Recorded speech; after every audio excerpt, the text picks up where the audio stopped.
আপনি খেয়াল করে দেখবেন আপিলের রায়টি কিন্তু আমরা পেয়েছি গত 9 এপ্রিল। আজকে আমরা যখন কথা বলছি তখন আমাদের তারিখ হচ্ছে 20 তারিখ। আমরা 11 দিন পর্যন্ত সময় পেয়েছি।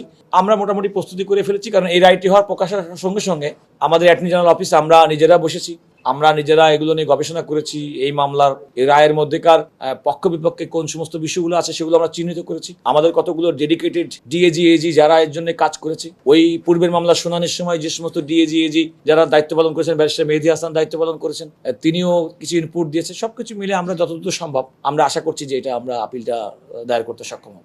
দেখুন, আমি নিজে আদালতকে এই প্রসঙ্গটি উল্লেখ করেছি যে পার্লামেন্ট তার স্বতন্ত্র ক্ষমতা অধিকার বলে শুধুমাত্র এইটি কিন্তু একমাত্র আইন না যেটা রহিতকরণ বিল পাশ করেছে। আইনি এবং সাংবিধানিক প্রক্রিয়ায় আরো কয়েকটি অধ্যাদেশ পাশও যেমন হয়েছে, উপস্থাপিত বাতিলও হয়েছে, রহিত হয়েছে। তো এরকম একটা প্রক্রিয়ার মধ্যে যখন হয়েছে, তখন যদি কোনো কারণে একটা পার্টিকুলার অধ্যাদেশকে কিংবা রহিতকরণ আইনকে যদি আমরা চ্যালেঞ্জ করা হয়, তাহলে পার্লামেন্ট কর্তৃক এই ধরনের সাংবিধানিক এবং আইনি প্রক্রিয়া ব্যবহার করে যে সমস্ত সংশোধনী, রহিতকরণ কিংবা গ্রহণ যেটাই করা হোক, প্রত্যেকটাই আদালতে চলে আসবে এবং আদালতের সেটা খুব বেশি কাম্য হবে না। আমি আদালতকে আরেকটি কথা বলেছি যে নতুন রাষ্ট্রের দীর্ঘদিন পরে আমাদের গণতান্ত্রিক প্রক্রিয়া আমরা যাত্রা শুরু করেছি, সুতরাং আমরা যেন কোনোভাবেই আমাদের কোনো কার্যক্রমের মাধ্যমে আমাদের নির্বাহী বিভাগ এবং বিচার বিভাগকে মুখোমুখি না করা হয়, সেটাও কিন্তু আমি আদালতের সামনে সুস্পষ্টভাবে উল্লেখ করেছি।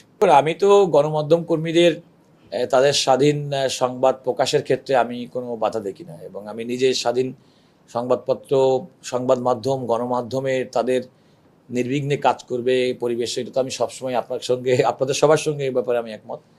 আমি দায়িত্ব গ্রহণের পরে এই বিষয়টি জনাব মাসুদ সাহেব, আপনার নিশ্চয়ই মনে আছে, এটা উল্লেখ করেছিলেন।